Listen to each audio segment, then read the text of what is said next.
So welcome everybody. A special welcome for you, Alexander.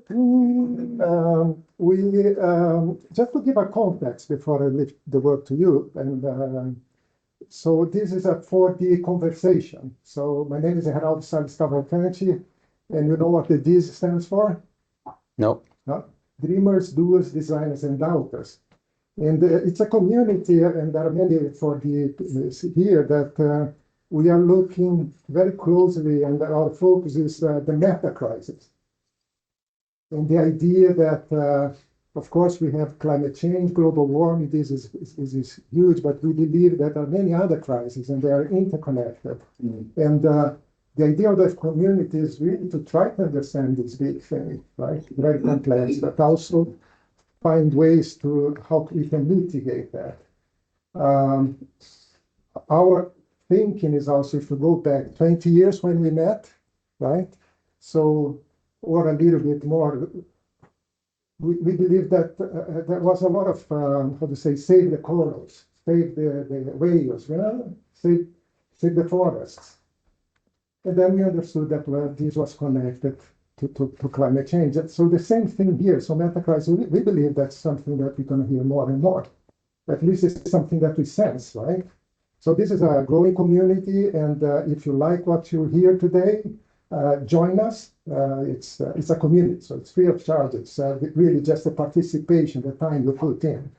And I think we're doing a lot of exciting things. One of them is the 4D conversations, but also we discuss daily on these issues. So if you like to understand what's going on and have other people that are also concerned, this is really a good place.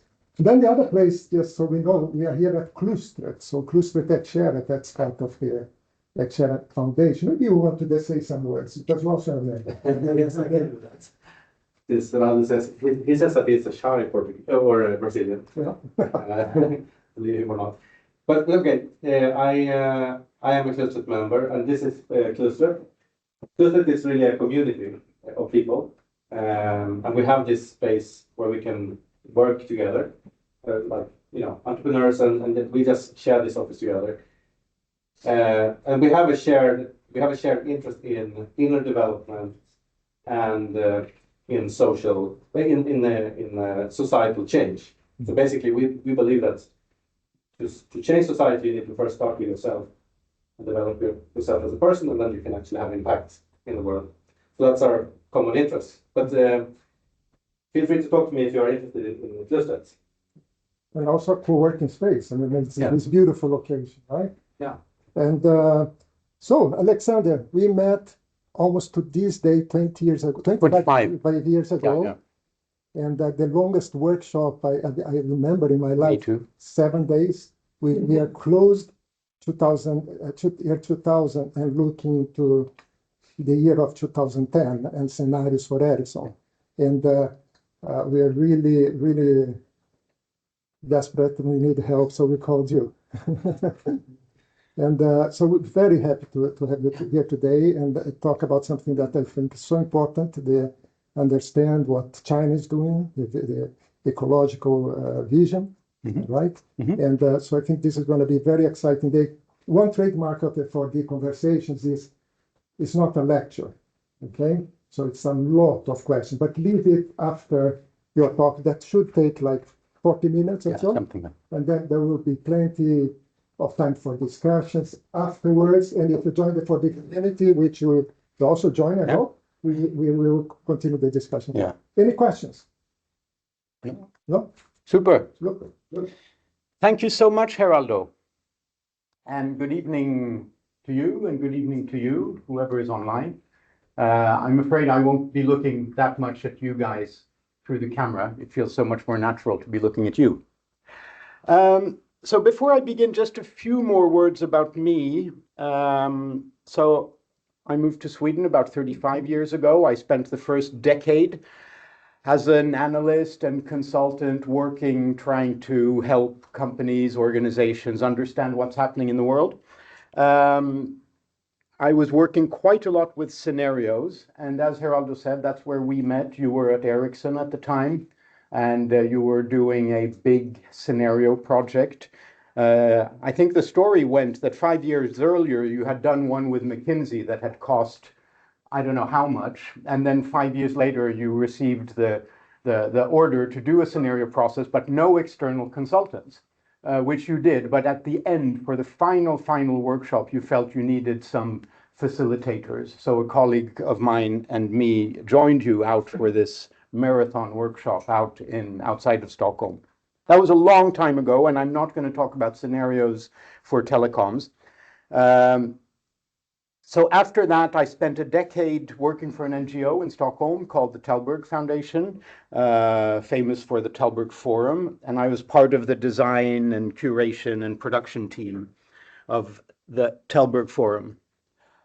After that, I'm ending a decade as an independent consultant, working especially with designing and producing events, learning processes, leadership programs, working with think tanks, governments, companies sometimes, and foundations. And I guess one of the things I've been doing a lot is designing what I like to call memorable meetings that matter. And I actually wrote a book about memorable meetings that matter. It's not a book, it's more a handbook about how to do. And it's through my work the last 10 years that I came into contact with China. I've been working for a Scandinavian Chinese foundation called the Aurora Borealis Foundation, which was co-founded by the founder of the Tellberg Foundation before, Bo Ekman, with some Chinese friends. And through that, we've designed a number of gatherings, meetings, conferences, about a dozen or so in China and in the West, and bringing together a strange group of Chinese philanthropists, investors, sustainability pioneers, and sometimes even think tank people and others. And it's through that work that I had the opportunity to start thinking about what the world looks like from a Chinese perspective. And needless to say, it's really quite different. And that's what I want to talk with you about today. And I want to talk to you about something that is called the Ecological Civilization Vision. I think few of us took. I think you need to share it properly. For some reason, you're I sharing something else. am sharing. Sharing. And In the presentation with sound. yeah. No. No? Uh-huh. Ta-da. It worked perfectly fine 20 minutes ago, as it always does. Oh.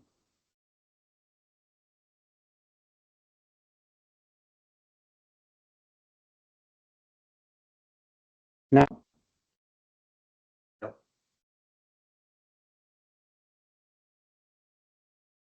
The sharing in Teams doesn't work. yeah, that's the thing. But why doesn't it work here? What has happened here? Oh. Sorry about this, but I thought we tested it, but yeah, we did. There we go. Computer against the Microsoft. No, sorry, it's not that one. What's happening? now it's I think it's sharing something. Yeah, but not the right thing.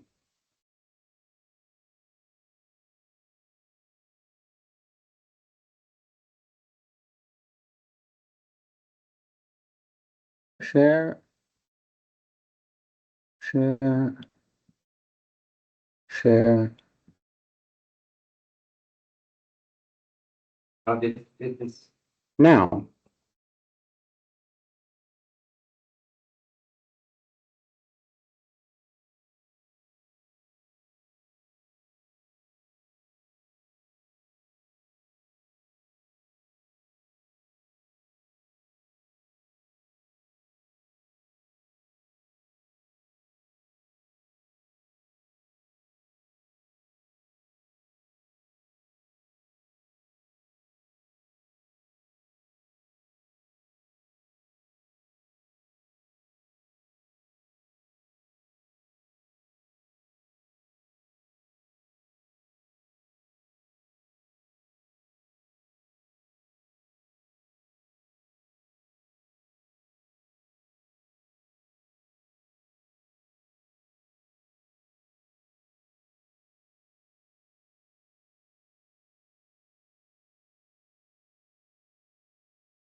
Oh, now we share.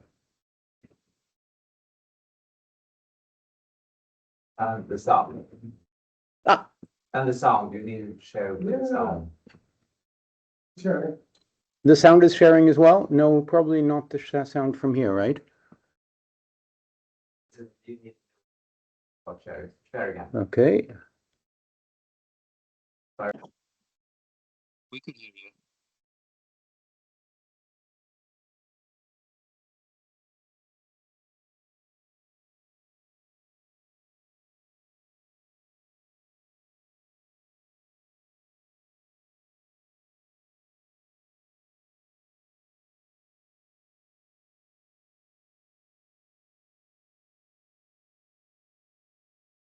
Right? For you, and then I share, and then I include the sound. Now, Now. Now. and then we go there. Oh, I don't care.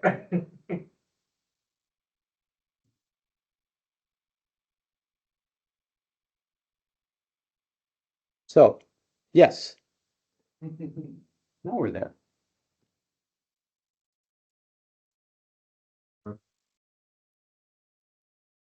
So, China. Not online. Online, we don't see the main. You see something else. That's the reason. We see your screen. We see your screen with We run it this way. Can you see it in the camera?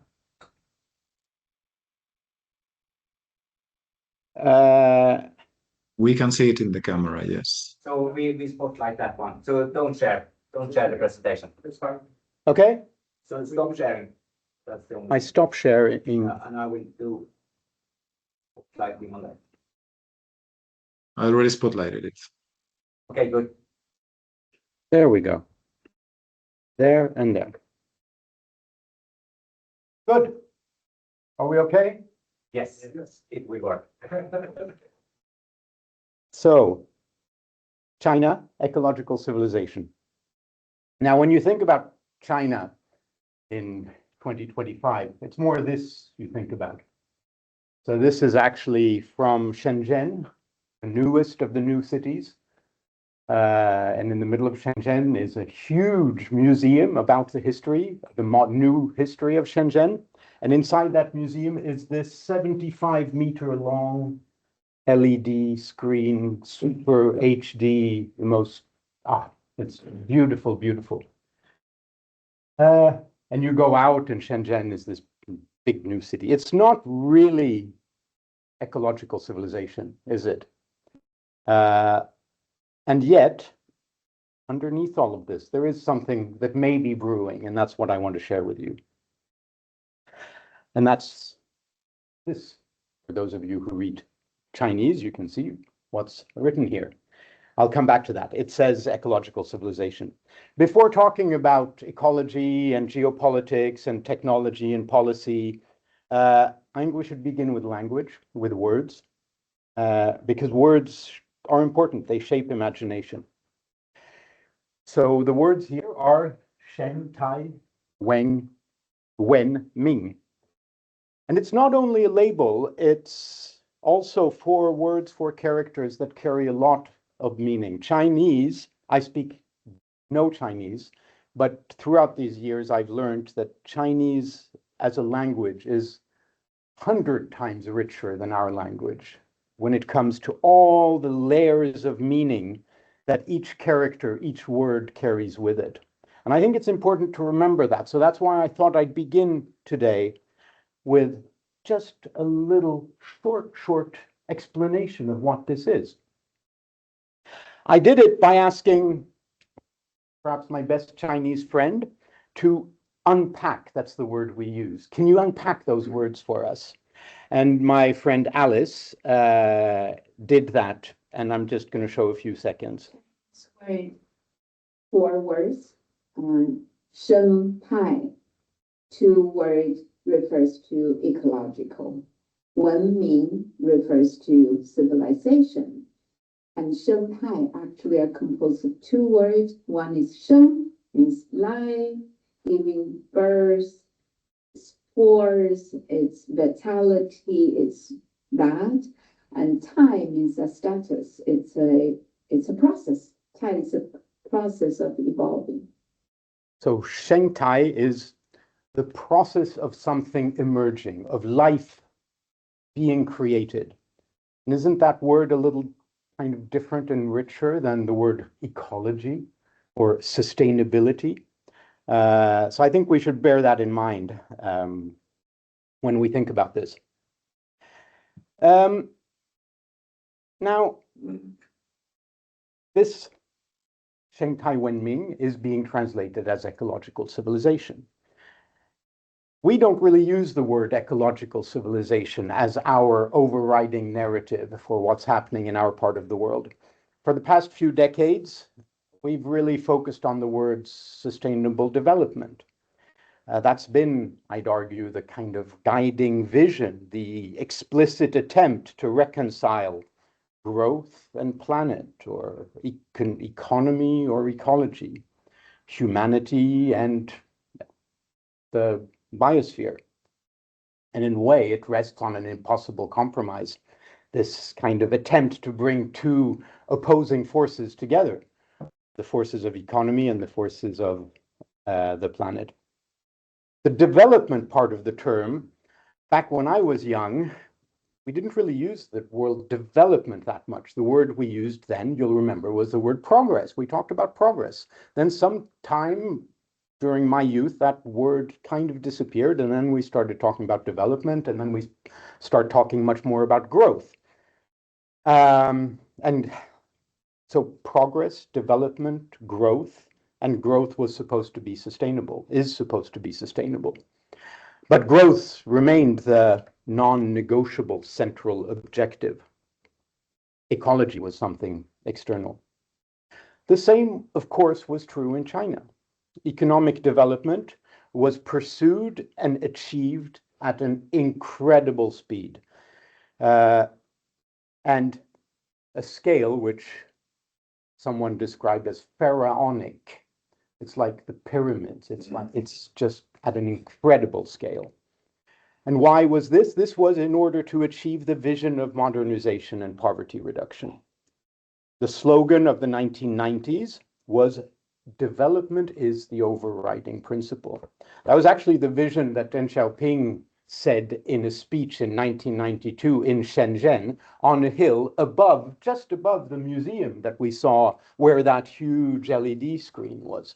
It was above there that he talked in 1992 about China needing to begin the process of modernizing and opening up to the world and beginning what then has turned out to be over 40 years, the most incredible economic growth story that probably you can argue the world has ever seen.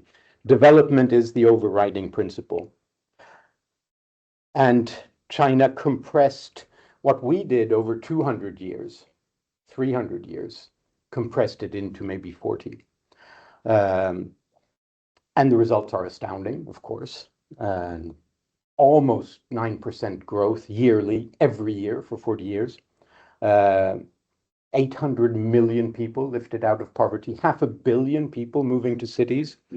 There's so many figures you can look at over the last 20, 30 years. And those of you who have traveled to China over this period can relate what it was like 10 years ago, 20 years ago, 30 years ago, maybe for some of you, and what it's like today. It's different planets.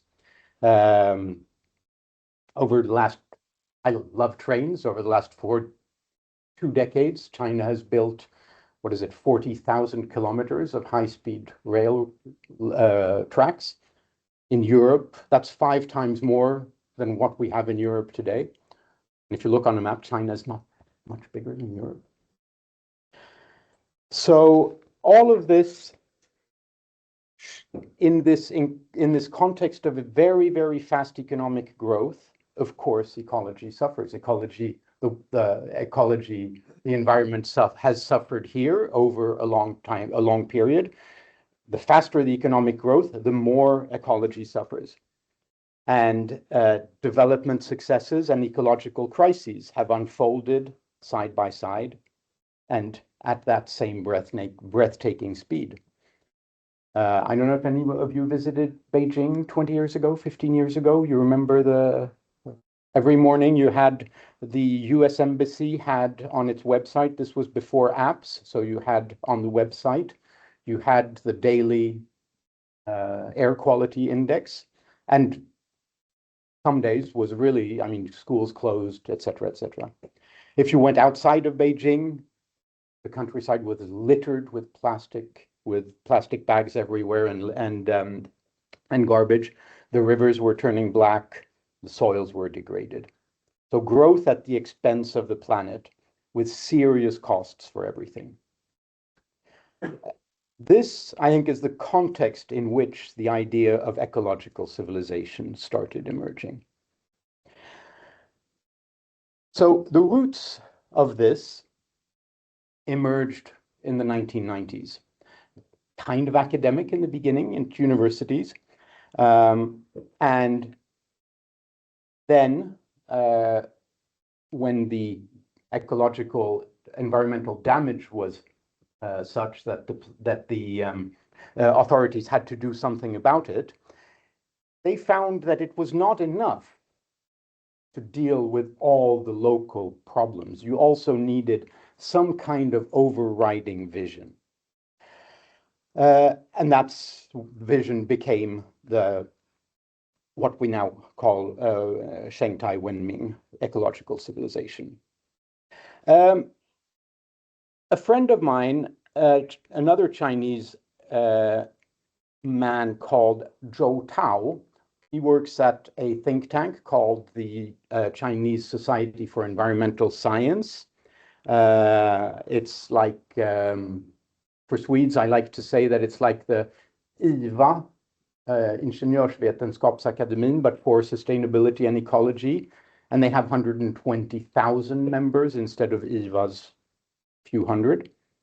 And Zhou Tao, who's number 2 there, has given, I've seen him give a couple of times, a really good presentation on Chinese ecological civilization. And I took a couple of his slides. Here he describes where it comes from, and he relates it back to the 80s and 90s. Then part of the story, part of the narrative, part of the mythology, you could say, is the very central role of President Xi in this, partly because this is China and that's how it's done, but partly also because he does have genuine, solid ecological credentials. Already throughout his career, and even in his youth, nature and ecology played an important role. And he already 20 years ago coined a phrase that is now still very much used, which is the phrase that clear waters and green mountains are treasures beyond mountains of gold and silver. The Chinese is much nicer. The two-mountain theory, which you still hear a lot about today.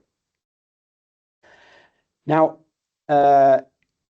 it got a lot of its nourishment from other aspects as well, where it was quickly linked to traditional Chinese culture. It was linked to theory practice, to what's happening on the ground. It was also, and I'll come back to that, woven in together with the evolution of Marxist thought, Chinese Marxist thought. And then it has also been used to be promoted internationally. So under the leadership, during these last 15 years, under the leadership of President Xi, it was first written into the most important document in China, which is the Constitution of the Communist Party. And already in 2012, the vision of ecological civilization was written into the party, into the party constitution at the party congress that year. And then 5-6 years later, it was written into the state constitution, so the government constitution, where the National People's Congress added the line, "The state shall promote the building of an ecological civilization." I want to highlight the fact that it's in these two pillars of Chinese governance.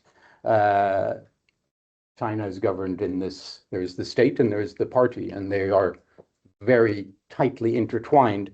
And when something is present in both pillars, it really takes it becomes a long-term civilizational orientation and not only a temporary policy initiative. And the party and the government become co-responsible for this. A few years ago, 2 years ago, in 2023, an important white paper was published. So it was published by something called the Tsinghua National Institute for Advanced Policy Studies. That's that, I think. Correct me if I'm wrong. And then also the Center for the Study of Xi Jinping Thought on Ecological Civilization. And it's a hefty document. It's about 85 pages, written by policy wonks, for policy wonks. But it's a remarkable, remarkable document. I have a little English summary of it here, since, of course, it's written in dense policy wonkish Chinese. And I want to say a few words about what it says. It wants to introduce a dramatic shift from the old model of advance first and clean up later to something new, because the advance first, clean up later model has reached its limits. So that China has to shift towards something else that restores and repairs and regenerates. The diagnosis is clear. Rapid industrialization delivered extraordinary gains, but at huge and systemic ecological costs. I should mention that social costs aren't really mentioned in this, individual costs. That's a topic to think about. We who are working a lot about the social, having a broader take on sustainable development to also include social sustainability, that is absent from at least the official papers. It uses a metaphor as to present its construction of something called the 4 beams and 8 pillars. Sorry, the 8 beams and 4 pillars for how to begin achieving the governance shift that's necessary in this, where the 4 pillars include things like property right systems for natural resources, where you need to clarify ownership and responsibility for land, for water, forests. It includes ecological red line systems, protecting, demarking critical ecological zones, regions, biodiversity hotspots, watersheds, etc. Spatial planning, land control, and performance evaluation and accountability for officials. And here, especially at the provincial and regional level, they are working hard at finding alternative metrics. We are still caught in the GDP only metric. They are trying, at least in the domestic policy arena, to move beyond that. The 8 policy pillars are also interesting, especially for those of us who enjoy reading about policy. It's things like total resource management, conservation systems, compensation pricing systems, transfers between provinces, internalizing ecological costs, environmental law, monitoring, early warning, public participation, institutional reform, etc., etc. And then, of course, a lot of science and technology, a lot of research into clean energy, into modeling, into green innovation, etc., etc. So these areas of policy are really quite a dramatic and very well put together body of work around the how of taking the world's largest economy into another, let's say, operating system. Now, of course, it's not only an ecological orientation, it's very much an industrial one as well, and geopolitical. And China is a manufacturing, exporting, trading nation. It's been a trading nation for many centuries. And the market opportunities of all of this in green technologies were enormous. They were identified 10, 15 years ago in green technologies, solar panels, batteries, electric mobility, the whole supply chain of future energy systems. And as we read about almost every day, we now wake up and discover that they have cornered basically every part of that ecosystem, from when it comes to innovation and patents and products, all the way to raw materials. I should also say that the white paper roots the shift in traditional Chinese culture. Another slide from Zhou Tao talks about this and describes how, well, those of you who've read or been interested a little bit in Chinese culture, it is often described as a kind of a blend of three key components. One is Taoism, one is Confucianism, and one is Buddhism. Taoism talks a lot about harmony between humans and nature, between humans and the universe, you can almost say. Confucianism is between humans, how we arrange our affairs, and talks about the harmony between humans and the need for benevolence and righteousness and integrity. And then Buddhism has much more to do with what you were talking about at Klustvet, which is inner development. So in a way, these three strands are also represented in the body of work called Ecological Civilization. And it roots this in traditional Chinese, traditional Chinese concepts like harmony, balance, relationality, unity of humans and nature. Triple harmony sometimes is talked about with these three.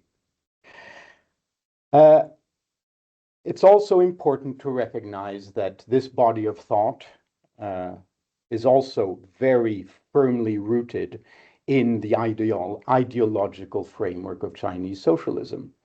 And this goes back to what I was talking about earlier, something called Xi Jinping Thought on Socialism with Chinese Characteristics for a New Era. That's a very long name, but that is the overriding ideological guideline of China today. And within that, there is Xi Jinping Thought on Ecological Civilization. It's presented in a book. I think, Anders, when we visited the Chinese embassy a while ago, you were given a copy of this, a translation of this book. So I look forward to hearing your summary of it. No, not tonight. But one has to realize that this thinking is also very much Chinese, in the sense that the party is at the center of everything. On page 3 or 5 of the white paper, it says that the party is the party that will take China into ecological civilization. You can probably argue forever whether is this something that you write because you have to write it, or is this something because you write because you actually believe that's the case. It also draws on Marxist language about exploitation and long-term planning and things like that. Now, I don't remember my Marx from university that much, but I think it's important to say that this isn't really the same as the kind of neo-green Marxism train of thought that's emerging in Europe today. Just a few weeks ago, a Japanese philosopher, Kohei Saito, was just down the street at the RBF house for a lecture on green Marxism. That's not really the same as the Chinese Marxist element or the Marxist thread in ecological civilization. And yes, it does say, the paper does say something about taking this idea out into the world. It frames it more in terms of this could be China's possible contribution to global sustainability. It talks about partnerships. It talks about standards and capacity building. A lot of this doesn't really concern our part of the world. We're far away and we're quite small in the Chinese context. This is primarily destined towards their neighbors and the largest markets in the global south. And ecological civilization as a thread is increasingly present in the Belt and Road body of thought. So much for the theory.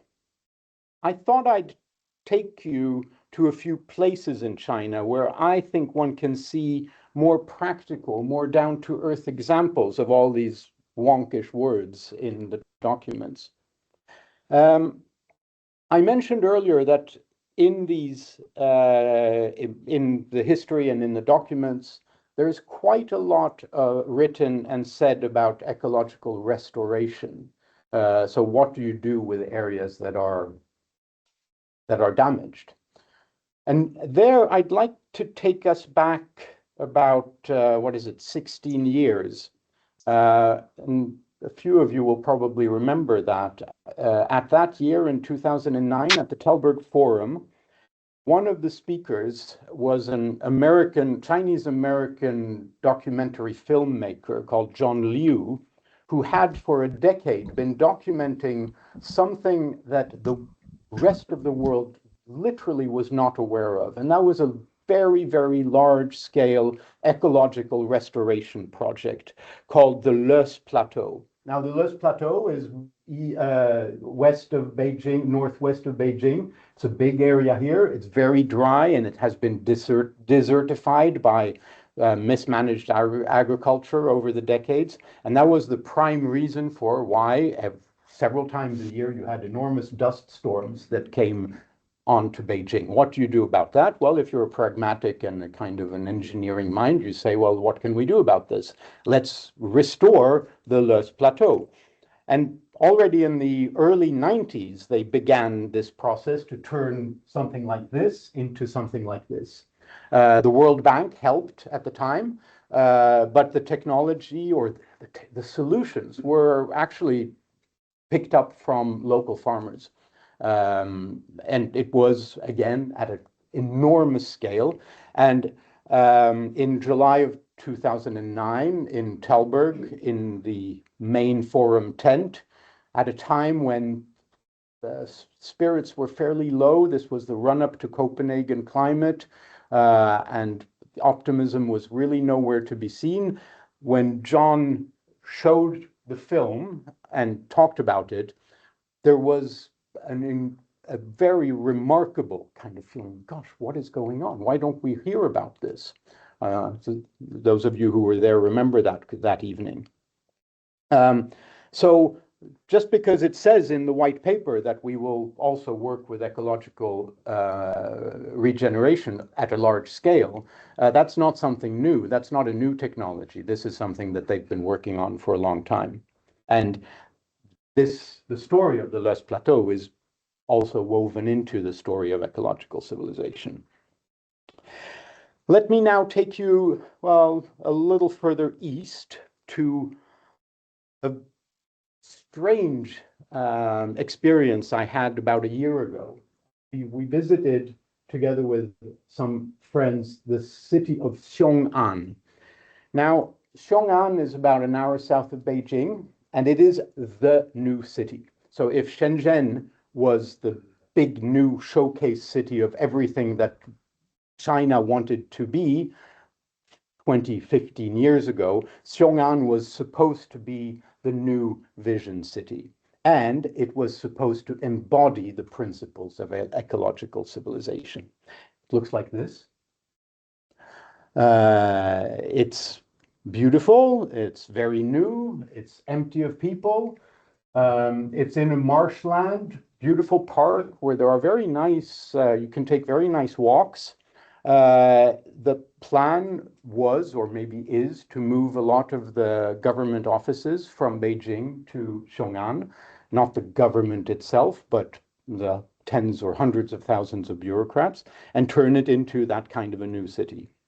Now, we were taken there under the pretext of let's look at China's ecological civilization in practice. I don't have the full picture, but the full photo, but this photo, and here it says Shentai Wenming, Ecological Civilization. This is taken from the entrance of the big museum. This is also a museum of Xiong'an. Chinese are masters at telling the story of what they're doing. Inside here is a big quote with President Xi Jinping saying, in effect, welcome to the city that embodies ecological civilization. And then you see this and you kind of go, this doesn't really feel right. And this, I think, is also, and speaking to some of the architects and designers behind this, they're saying that, yeah, we're trying, but we don't really know. We can't say where we should go. This is one example, but we feel also in ourselves that this isn't really quite right. This isn't how it can. This isn't ecological civilization. This is just another Chinese new city built in concrete and with lots of steel and glass. So this isn't right. A third place I want to take us to is down in the south, far south, down here in Lijiang in Yunnan province. These are the mountains, the foothills of the Himalayas. This is the Himalayas start here. This is Nepal and Tibet. And Lijiang is high up in the mountains. The city itself is at about 2,000 meters high. It's a beautiful, beautiful part of the world. It's not that industrial as as one can see. It's not like many other large Chinese city, and it's not that large. It's about 1 million people. And in here, there are various attempts to look for another kind of ecological civilization. About 3 hours outside of Lijiang is this village called Lunagu. It's an old village. There's a lot of potato farming here. We were there in March, April, so it's dry after the winter. And there's a truck with potato seedlings seeds that they're putting in. And in this village, there is a really fascinating experiment in seeing, okay, so how can we, in this context, turn this into an environment that also lives ecological civilization, but not by denying tech, not by trying to go back to the 70s, which is maybe a narrative that in the West sometimes has a bit of traction. In China, it certainly does not have much traction. So there in the middle of this village is this experimental house, or real world lab is the word they use, where they are trying new technologies. This lab is being run by one of the largest, by a architecture and design firm called the Building Research Center in Shenzhen. But this is far from Shenzhen. And here in the middle of the village, they are trying these new technologies. This is a I don't remember the specs, but this is a battery electricity storage of huge power. And this is actually a water collecting system that collects not rain, but dew. So in the morning, this will be full with the humidity of the air that somehow has been captured by this machine. And this is another way of trying to realize ecological civilization.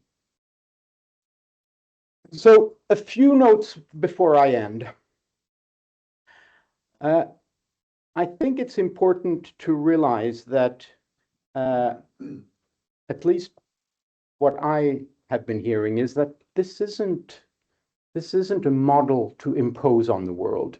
China is not exporting this. China exports products, but not narratives, not visions, and definitely not ideologies. So this isn't a imperialistic narrative.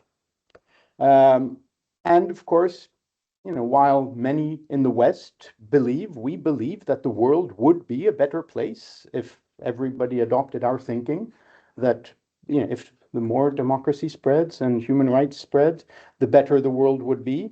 Maybe not our lifestyles, but that's really not the case for China, that kind of exporting mindset. And of course, they're not very good at soft power. They're not at all as good as the Anglo-Saxon world in soft power. So I think it's important to see this as, from what the Chinese are telling us, this is what we're doing.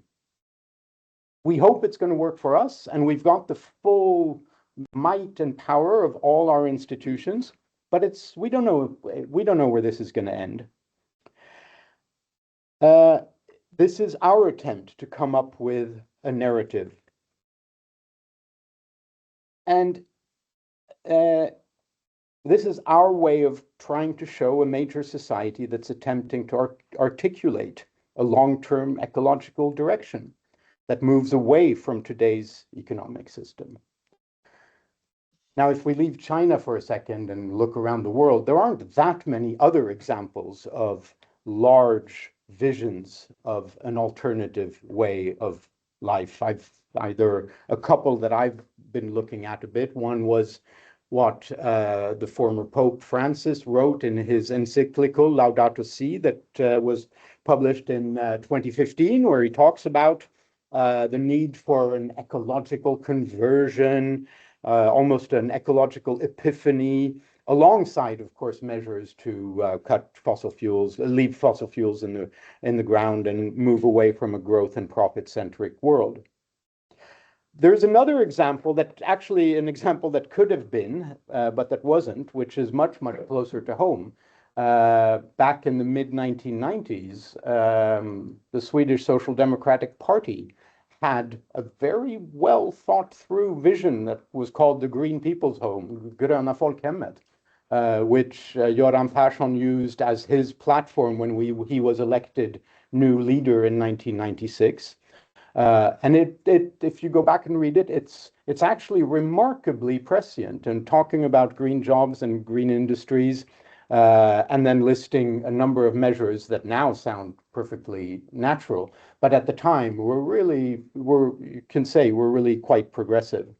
Now, 2 years after becoming party chairman, Göran Persson was facing an election, and he and his advisors felt that we're not going to win an election on Gröna Folkhemmet, so we need something else. And then they went for maxtaxa på dagis.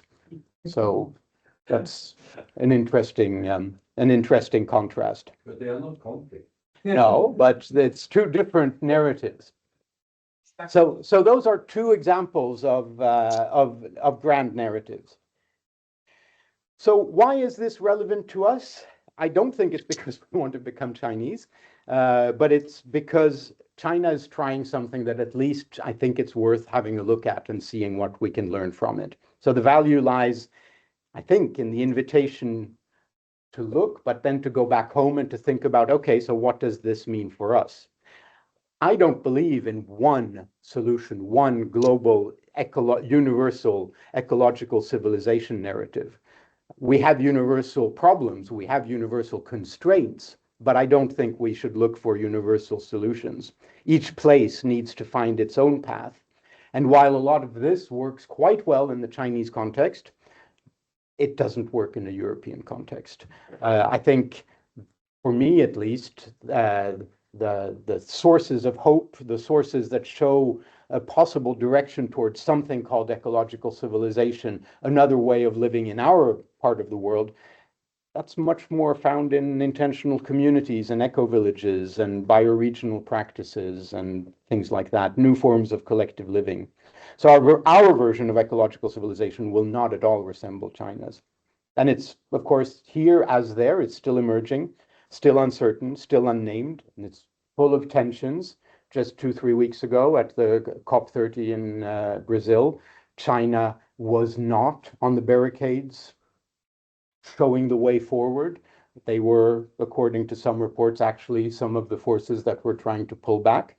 There are even reports that the whole ecological civilization component in many of the key policy documents is actually being a little watered down right now. So we don't know.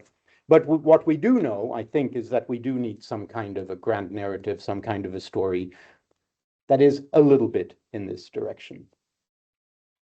So I think I'll stop there. And Geraldo, I'm sure you have some questions in your phone, Yeah, and you have some questions. We had a lot of discussions in the Oh chat. dear, good. And then one was exactly this, that they were very absent, so to say, at COP. We had that discussion, so Yeah, we, yeah. and I share that from what I understood, that they were more joining the old side, so to speak, in the discussion. Yeah. And, Yeah. I mean, I assume, I am just have to assume, if I would be a Chinese leader, that their economy has been hurting recently, and they are not doing as well as they should. Yeah. They have a lot of other challenges. I mean, like population problems, Of course. etc. So I'm not surprised. Yeah. Just like Yeah. they're facing the same thing that we do. Yeah. When all of a sudden, the most important thing is the price of gasoline. Yeah. So it's, Actually, in the museum there in Xiong'an, there's another big quote from, it's not a quote from Xi Jinping, but it's a quote from policy documents that states very clearly that we're not going to dismantle the old until we have the new in place. And that's one example of that, of course, is that no, they are not rapidly shutting down coal plants. On the contrary, they're still growing on coal. they're still growing, at least building more plants, not always burning more coal, but building more plants. There was some speculations I read that they have reached peak this year or next year, something like that. So, and of course, for a leader of a country like China, and that's been true forever and ever, and stability is. And Europe reached its peak somewhere 10 years ago or something like that. Of coal, Fossil fuel. fossil fuel. I think so. Use, I'm not sure. I think peak was 10 years ago or something like that. So sometimes we feel that we are not doing anything. That's true. So sometimes, and this is just a reflection on this, is that we need the good news, because if we feel everything is hopeless, we will not do anything. But I can swing quite ahead when it comes to hydroelectricity. And we have a good option. We have a good starting point. Yeah.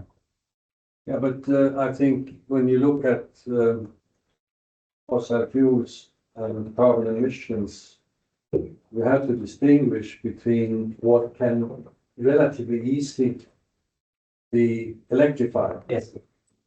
and the rest of society. And we have some sectors where this is very, very difficult. And it take a long, long time. Green steel, we have been talking about it now since, I remember when I was at SSAB in 2016, and they started this process. So now, 9 years later, we are not at the end point. And Sweden produces 5 million tons of steel per year, roughly. The world production is 2,000 million tons of steel. So you can imagine how long time it will take. So I think we sometimes discuss the phase out of fossil fuels in a rather simplistic way. Yeah. You should look at different sectors.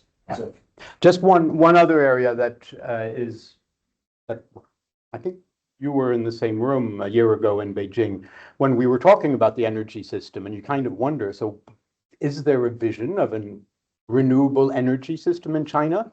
And yes, there is. And they have the advantage that it looks like this. Here in this half, there's a lot of sun and there's a lot of wind. And it is sunny somewhere all the time, and it is blowing somewhere all the time.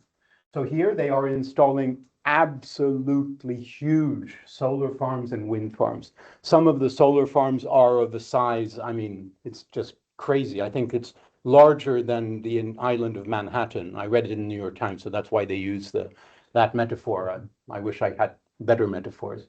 And then, because in the middle here are mountains, so power is produced here, it is sent here.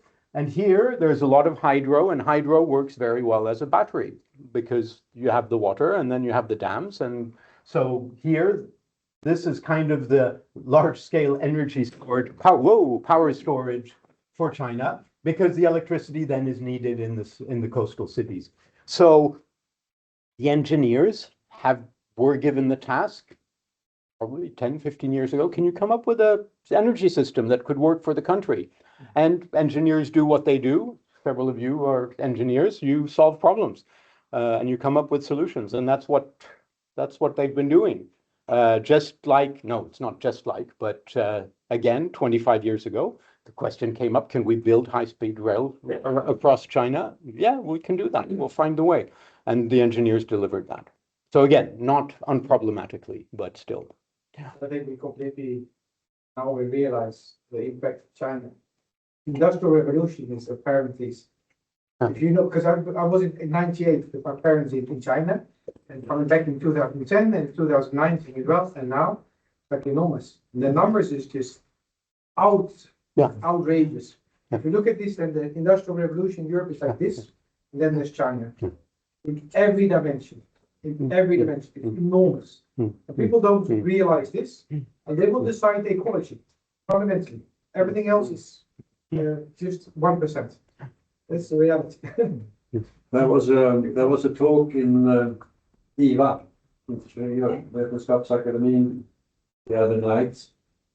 They discussed electrification, solar, electric vehicles, batteries. And Bosse Nordmark said, you won't believe it, but there are presently 1,500 different companies producing electric vehicles. 1,500. Most of them will go back to bankrupt, but the ones that survive, they will be fantastically effective. And obviously the best one seems to be BYD, Build Your Dreams. And he said, my prediction is they're going to take over more or less the world. So those are numbers. But this was the question to the ecological vision, because there's enormous tension there. With this course electrical vision, that is quite niche. They're super practical. When you work with Chinese, they work with many, they're super practical solution focused. This is why they solved the whole, when I lived in Beijing, they had all these sand issues. They don't solve it. They have air issues. Super practical. So basically, they just go out. So they don't really have a vision as such. It's super practically focused. And This means in practice as well is at least more like ecological stuff that we will do as well. They have a very different mindset as such. And just on that point, I think it's a byproduct. It's a byproduct. You see, locally, we have to work more ecologically. It's not priority. It's basically it's a spin-off. We're also a spin-off. We will benefit from them, but it's just a byproduct. We will get the byproduct. Just two quick notes on that. Our friend Joe Tao, in his presentation, he had just kind of, on the way, he just said something that made me kind of surprised me, or he said it in a way that is surprising for our ears. He said, well, China has brought down the cost of solar and batteries. Whereas we say the cost has gone down magically somehow. And he was very clear to say that this is our doing. The second thing I want to say, and I should have said that earlier, is that the group that I've been spending time with, I can't say how representative that is for the whole world, for the whole of China. It's impossible to say. And you meet people, you meet other people. You will always have met other people when they hear slogans and they hear the big things. Some will say, we believe in this, we're going, and others will say, we know there's going to be a new slogan in 2 years or 5 years, so this doesn't really matter, and we keep living our lives. So we have a question here. Yeah. Maybe we should look at online now. Yes, we have. I'm waiting for it. I think Points. I think that China is clearly, very heavily in the R&D phase, and the challenge is that it's not just electricity, it's also fuels. And Anders and I were very recently, we were listening to researchers in Beijing from the Chinese Academy of Sciences, And they're pinpointing very specific industrial problems. Combustion is needed in many industrial processes, which need liquid or gas fuel. And whereas the company I'm working with here, they are trying to work on efficiency and reduce emissions. In China, they're looking at crazy things like using concentrated solar power to capture carbon from the atmosphere, mix it together with water in a concentrated reaction, create methanol as a liquid fuel. So they are looking in a very systematic way at all of the areas that need to have new technologies, and I find that very exciting. And the other thing I was going to just comment on is that I've been working in this space now for almost 25 years, and many of the people who are at the forefront of the Western thinking, for example, those working on natural capital, either Pavel Zubdev or Gretchen Daly, they've been backwards and forwards from China for decades, sharing their thinking and their knowledge, visiting and presenting to the party. So China's been learning from the work that we've been doing, and keep on saying to us, we are here, we need to learn more. I think I have a little bit of a almost personal comment on that, because sometimes it's down to individual. We talk about the very simple concept that now everybody embraces, like the quality management system. It was basically a US idea. What professors, academic research in the US, who embraced the quality and so on. But nobody listened to him in the US because the economy was booming. They couldn't do it. What did he do? He went to Japan. Oh, to Japan, right? To Japan. That was Japan. Because remember, Japan was the forefront when they had to rebuild from nothing. And to me, I think you have a point there that it's a little bit personal. If you are not listened to in the Western world, you go somewhere else where somebody listens to you. And people, you're probably right, they come to China. And maybe sometimes people from China are not listening to them, and they come here. So I think this is about ideas translating. But he hasn't raised his hand, but Kasi had a comment which you partly addressed, but I think it should bring up. So Kasi, you want to put the questions you had on the web for the audience here?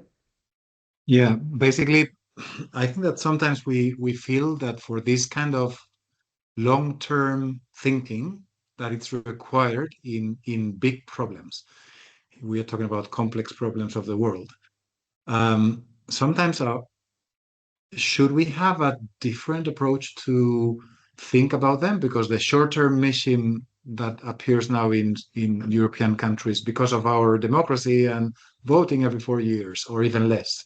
In many countries, we have repeated elections. So is there a fundamental paradox in this need for long-term sustainability with capital letters thinking and short-term mission of our democracies? That's a very good point. I was listening actually last night to one of this year's Right Livelihood Award laureates, Audrey Tang from Taiwan. And she had a funny one-liner where she's talked about our big friendly neighbor who's constantly telling us that they want to save us and the world from democratic chaos. And yeah, she was saying it tongue in cheek, but this is an issue that we have to, that we can't ignore, and that we need to bring into our context and our conversations, and we can't really put our head in the sand and hope it's going to go away. We have to find a way to have a good set of incentives that are longer term than the next election from a politician perspective. Just complementing there, because I remember in the case of Ericsson, when dealing with China, they have this framework, how to say, development plans for telecoms, for instance, and they basically executed that over many years, right? So this that goes beyond one political party, or like I mentioned, it's a long-term thing, learning from the Ericssons, the Nokias, the Alcatels, and so on and so forth. So it's amazing there to look back and see how much they actually done. It's not a bit back again. Yeah. China is run a bit like a multinational. Yeah. To be very honest. Yeah, some of you probably remember, yeah. It's really run like Yeah. a multinational. And- Like long-term and then the short-term experimentation, there's these long-term goals and then it's basically isolated or handshaking. And then at some times there will be directives from above saying, now you have to go out in the world and learn. Remember 15 years ago in Hammarby there were like 5 delegations of urban planners every day that came to look at it. And then sometime 2013, 14, 15, you'll never find it officially written, but you got the sense that then there was a directive from above saying, nope, come home. You've done, now it's time to come home and implement and build what you have learned. And in Shenzhen, we visited a synthetic biology incubator lab, triple, quadruple helix. I mean, you can almost feel the Swedish kind of thinking around, private-public partnerships and incubators and science parks and triple helix that we've been talking about and doing at this scale over 30 years. They did in 3 years or 5 years like this, with an incredible pipeline of innovators coming in, and there was room for 1,000 startups in there, and those that succeeded were then given a place in the industrial park 3 kilometers from their budgets, unlimited budgets for R&D. If you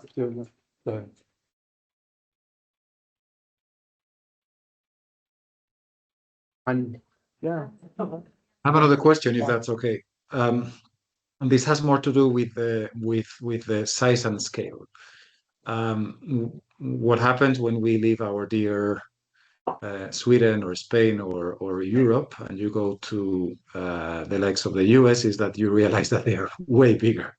Yeah. So in the case of China, it's the same. I think that I've been only twice, but I got the feeling of this is huge. You have mentioned the example for their energy. Let's produce where no one worries about the solar panels. Let's keep it where we have good batteries with dams, and let's use it where we have the factories and the people. So what can we learn from that scale in our cases where our scale is so smaller, but we perhaps have still the ingenuity that we have from a European perspective? I think one area, and many of you know this much better than me, is that the pace of innovation is faster in areas where relatively smaller scale, with relatively smaller units in a relatively more decentralized way. Is it Wright's law or one of those laws of innovation and tech? So that's something to exploit. And the technologies in these, especially in the large, if you look at energy systems and transport systems, that's not where the cutting edge innovation lies. It's much more in other areas, and increasingly now also in the areas of I was talking about synthetic biology and those kinds of areas. And I remember some Chinese astute observer of what's going on in the world kind of saying, well, we don't quite understand why, but you Europeans, you've been living very comfortably the last 15 years and you've been resting on your laurels. And then suddenly now you wake up and you see that, what was it? There's this Australian report on the technologies of the 2050s. I think they identified 39 key technologies for the next decades, and China was a leader in 90% of them. And this goes from drones to optics to you name it. And that's that's something that we're going to have to cope with. And yeah. Very simple is to solve European problems. The fact that the US and China can achieve the scale, that's a fact. It's still because they're good. They're big. That's a scale. Yeah. Ericsson done the same thing by utilizing the rest of the world, and you can scale it out. They will basically commoditize completely, industrialize completely, sterilize completely, and you scale it out. That you will never achieve in Europe. You don't have to either. You have to solve European problems. And then you basically make use of China knowledge and competence And That will be the products. future. It's very, there is no alternative, because what you're asking is something that it's not Europe, it's like, Yeah, Europe is Yeah, not that, so yeah, it becomes a very strange discussion, I think, as well. You Yeah. can solve European problems Yeah, and then yeah. very practically make use of China competence and what they can scale, because you will never scale that, because it's completely different. Same for US. You will never be Silicon Valley, because the type of scale you have as a big country, you will never get. It's Europe is Europe, Africa is Africa, Latin America is Latin America. So it's like, it's asking for something that is very weird. It's like saying to China, you've become Sweden. Yeah. It's like a stupid Yeah. thing to say. Yeah. The failure of Europe is saying to the rest of the world, you should be like us, completely ignoring reality as reality is. No, it should be, Europe should be like Sweden first.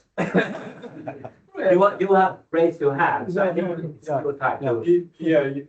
You mentioned something in passing, which made me think about the GDP and alternative ways of Yeah. measuring progress and stuff, which I think also Cassie's question kind of touched on for me. But I have very limited understanding of China, but my understanding is that they're basically capitalist, even if they have sort of other ways of planning and stuff. And I kind of see a tension between ecology and capitalism. So, Yep. you know, in your view, does China have any alternative to capitalism? Because my view would be that, you know, as long as we have capitalism, maybe ecological civilization is unattainable. Yeah. I mean, that's a huge question, and you know, the extent to which the Chinese economic system is based on market capitalism is, I mean, it's really hard to say. I mean, but I think my sense is that you get a little blinded if you just look at the label of capitalism. I mean, you need to deconstruct it into some different sides, and China has adopted some of them, but not others. So when it comes to competition, a lot of these absolutely leading industries come from extremely competitive environments, which are somehow top-down, created from the top. There's a lot of competition between cities, between provinces, where they kind of say, okay, go out there and see what you can do on electric vehicles. Yeah, see what you can do on electric vehicles, and then whoa. Yeah. So and then 3-5 years later, some winners will have emerged, and those will be receiving all the benefits of their of winning that competition.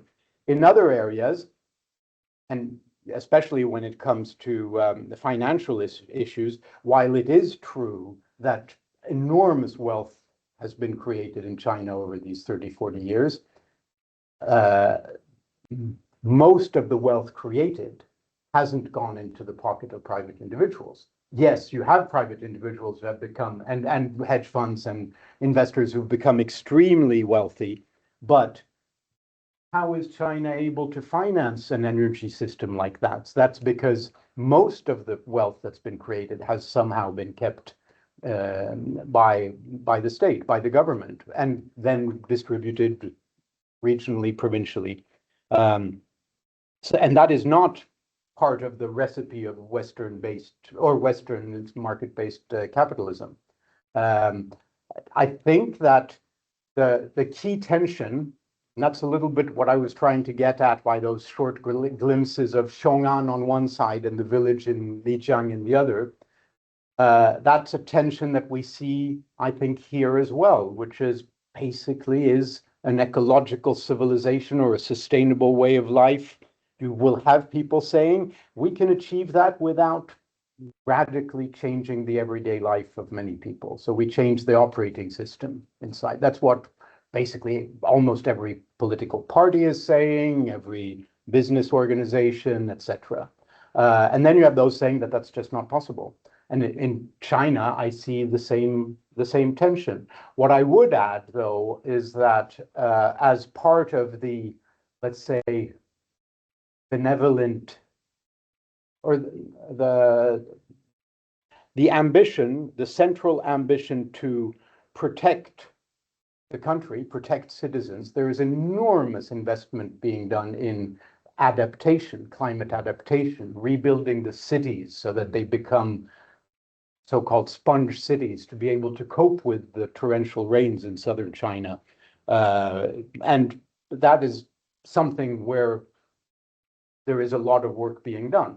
But the question of whether it's a system that is more able or seems to, I don't know, point at another way of arranging an economy to steer us in another direction.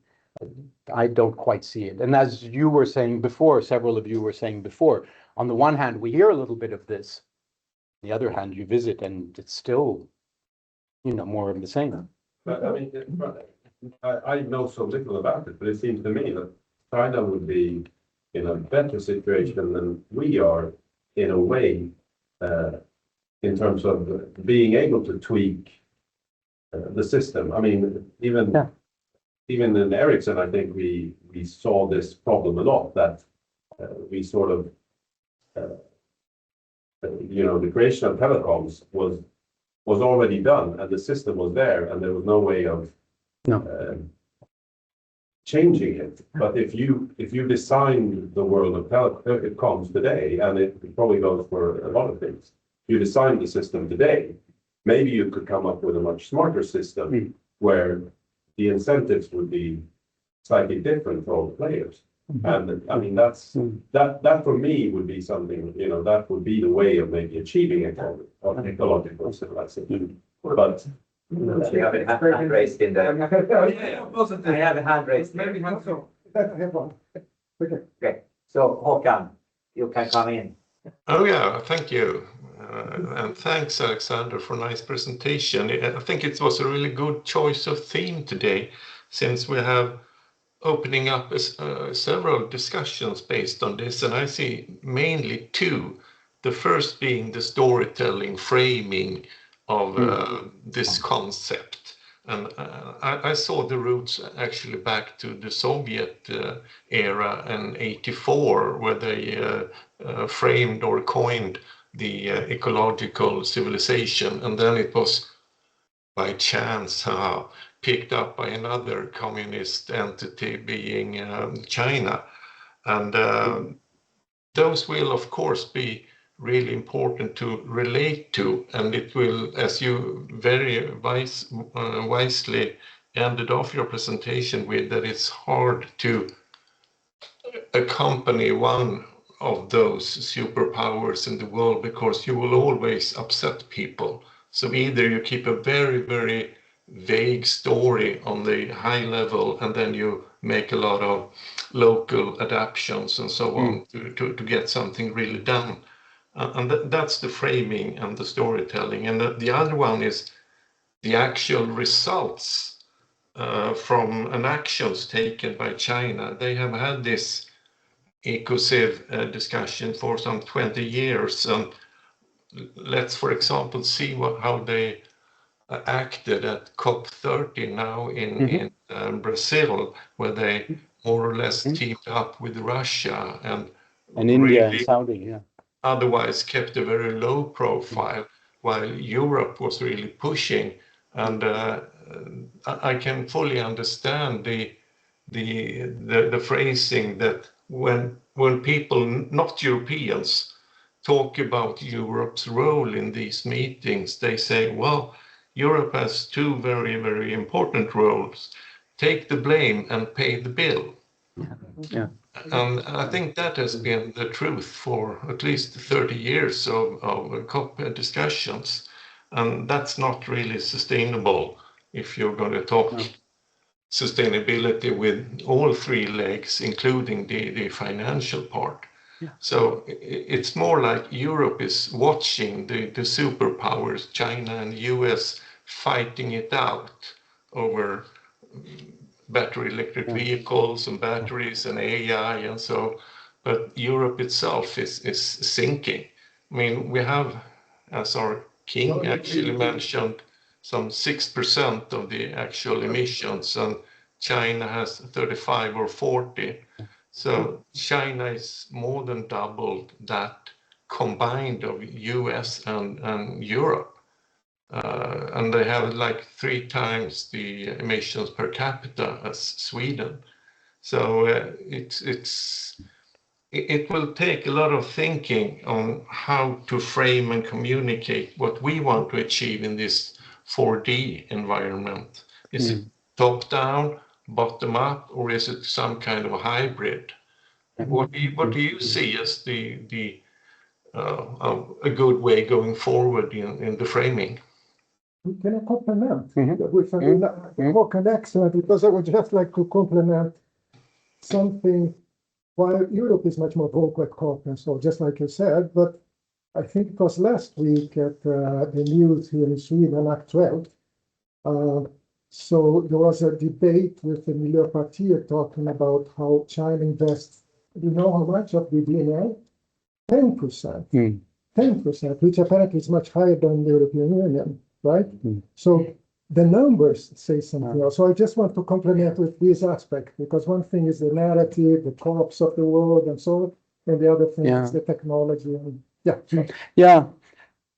And I think another angle in this is to see how China behaves in the global south. And there have been signs that it's not quite, 10 years ago, and the whole idea behind Belt and Road was basically exporting China's modernization that it had achieved and poverty eradication that it had achieved in 30 years, and telling the global south that we know how to do it.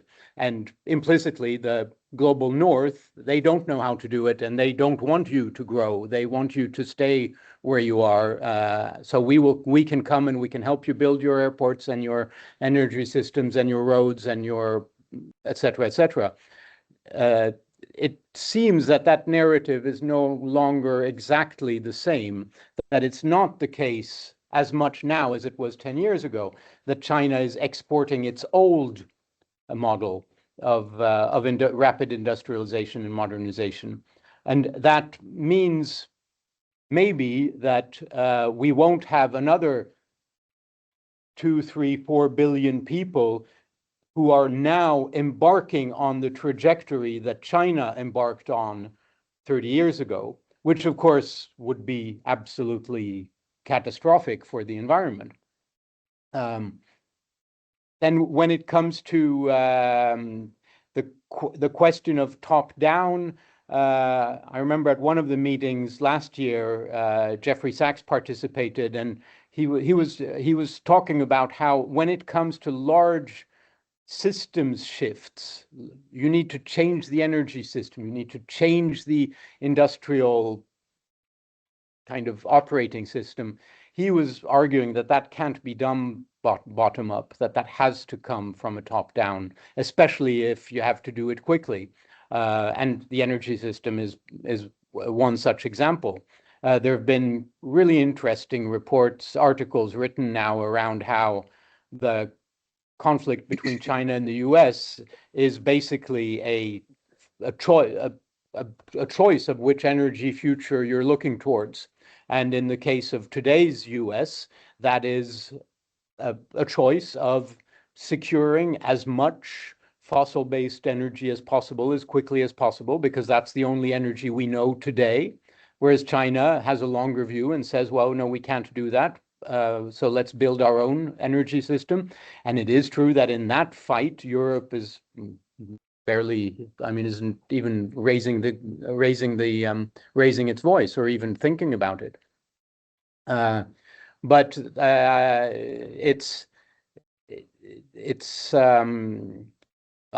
we can talk for a long time.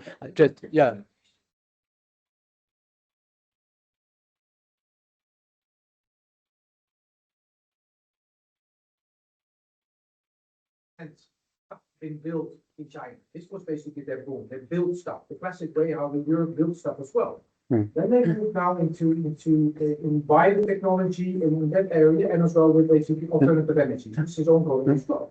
there will be enormous innovation happening as well. So I think naturally, due to the constraints of fossil fuels, the innovation will happen in different dimensions with AI as well. So there will be, we cannot look back how it was done before, and if we see the next 2 billion, it will be different with the energy constraints that are there, because that's a hard limit. So the innovation will happen in a completely different area. It will not be basically building more big flats, because that we know basically is not sustainable. Cement is basically, we know it's not sustainable. But that's not what Africa is after. If the next 1 billion people just want to have food, energy, protection, very simple, basic stuff. With new technologies, you can achieve these things as well. Because before it was oil, my dad was an oil guy. It's very different now. We have 3 minutes, so I thought we can continue the discussions, but we round up maybe with a final brief question. Yeah. Or online maybe. No, there's no raised hands there. I was just going to say, I don't think it's true that Europe has not been raising its voice. I think we have to look at the multiple dimensions of this green transition and what China is looking at. So Europe has done the Green Deal, and it's been a battle, but enormous amounts of legislation have been designed within the European model for changing the economy, and mainly based on transparency and trying to understand what is the impact throughout the entire value chains. That's been the mindset of Europe, and it's been ongoing for the last decade or more. And the fact that there's a fight now, it's a political problem, that's by the by, because China has been watching, and so has the States. And what happened in the States is that they elected Donald Trump instead, and then there's an ESG backlash enormously. That there's no, we're going back to Milton Friedman. You're not allowed to do all that kind of thing because it's woke and it's damaging the country. China's not doing that. They are looking at what Europe is doing in terms of policy, and the white paper is absolutely full of very specific policies that are inspired by and maybe even just straight up copying Europe. So Europe has a different kind of voice. That's all I wanted to say.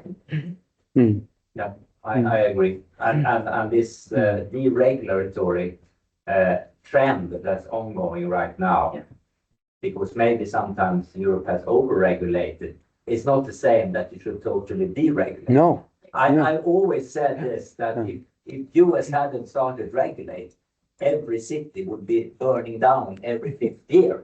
Because it started actually with fire codes. That was the first really important regulation that happened in the US. Before that, every city burned down. We are on the hour, so we can continue here the discussions. I just want to say this city that you thought it was awful. Oh, you like it? Gosh, I thought of Brazil. Has anybody been there? I come from Brazil, so I thought, oh, this is, then we are talking. Oh, you should go there. You should go there. So beautiful. Thanks everybody online. You guys coming here to Cluster, we can continue the discussions, and a big thanks to you. Thank you. Well, thank you all for coming. Thank you very much. Super insightful.